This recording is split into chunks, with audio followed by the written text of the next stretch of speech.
Hello, my name is Andrew Walker, and today I'm going to be discussing this question right here. Is autism a disability? Okay, and for those who don't know what autism is, or haven't grown up with people in their family who have autism, or friends who have autism, I'm going to quickly explain what autism is. So the medical term for autism is ASD, Autism Spectrum Disorder. And here's a quick little definition of what that means: a serious developmental disorder that impairs the ability to communicate and interact with others.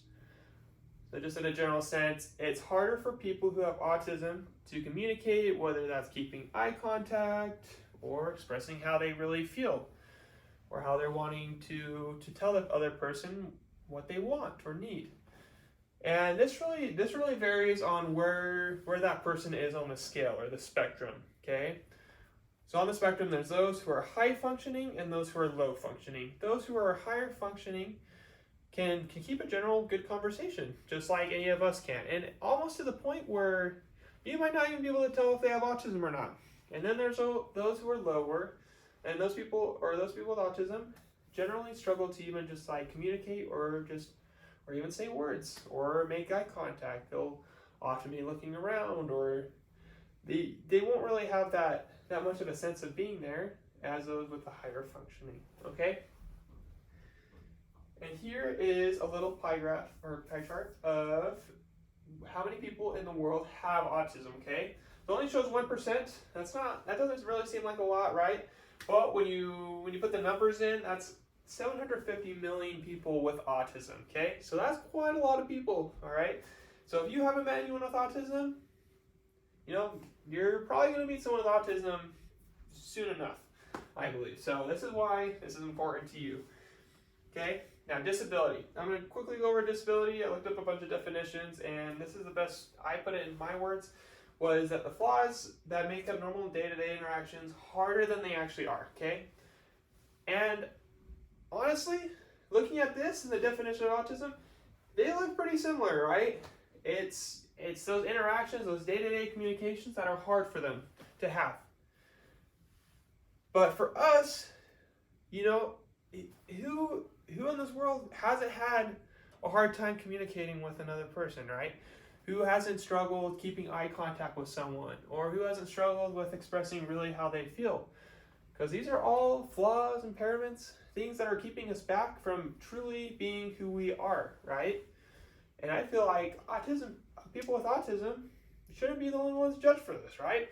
They shouldn't be called or have a disability for having this. And that's what I'm going to go over today, okay? Now, before I get to that, this is my brother Brody, okay? I love this kid. I love everything about him, okay? He's about 20 now. I've grown up with him most of my life. We shared the same bunk bed. We've grown up. We learned a lot together, right? A little bit about Brody. He was a troublemaker growing up, so it wasn't always the easiest thing growing up with this guy.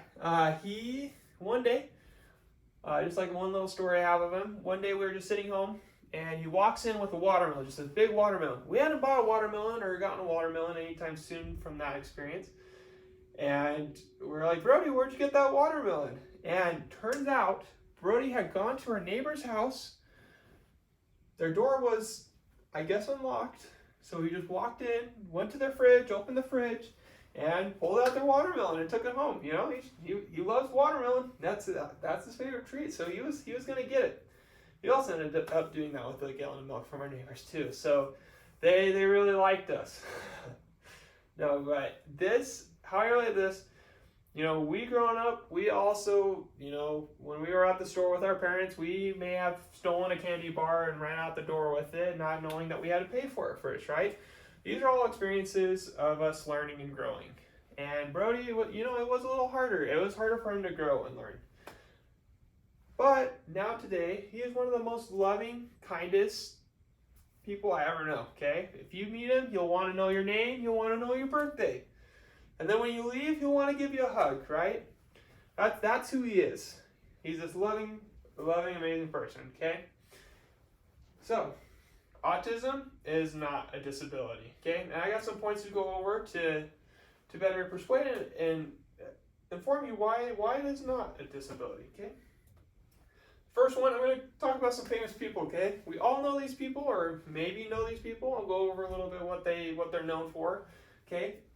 Albert Einstein, well-known physicist. He is known for the equation E equals mc squared, or a lot of you guys learned in high school in physics from him and from his thoughts and experiences, right? That helped us learn and grow.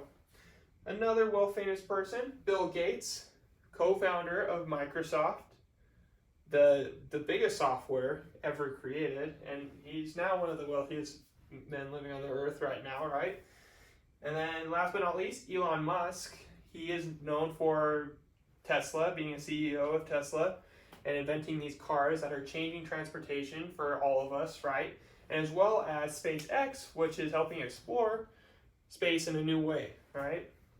So something common about all these gentlemen are that they all have shown signs of autism or are even on the spectrum, which is crazy, right? Do any of these people show disabilities or impairments or things that we humans do?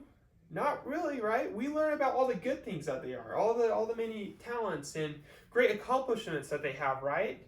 I'm sure we could argue this, right? But in general, we've learned from these people, and the world has changed because of what these people have done, right? The next point I want to go over is special interest. Every single person with autism grow an interest in some random thing, whether it's in cars, trains, planes, animals, dinosaurs, you name it, okay? My brother, he was obsessed with movies, okay? Any Disney Pixar movie, you name it, he was playing that VHR and he was rewinding it, watching it over and over again.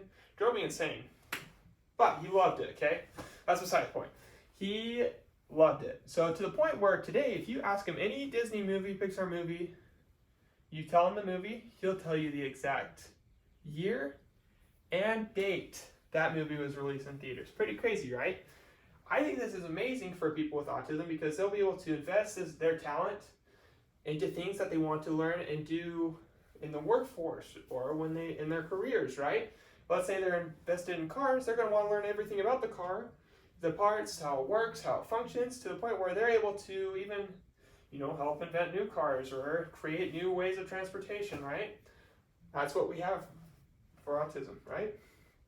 And then we have the brain, okay?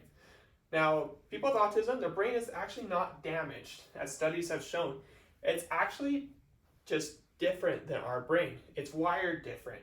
Why it's wired different is because, as I studied it, is that people with autism, their brain actually tends to grow bigger and larger than ours, okay? And because of that, the brain is actually wired a little differently and changed a little differently to the point where they have different senses. They're not different senses, but their senses are heightened or lessened, okay? Whether that's certain smells, sounds, colors, meaning they might see colors in a brighter way than we do, or they might hear different sounds that we might not always hear, right? Or there's things that are lessened, right? As sensitivity to temperatures. They might not feel the cold as much, and that might be a problem if their brain's not telling them it's cold outside. So these things make a very diverse place for us to be able to learn and grow from each other from our different perspectives, right?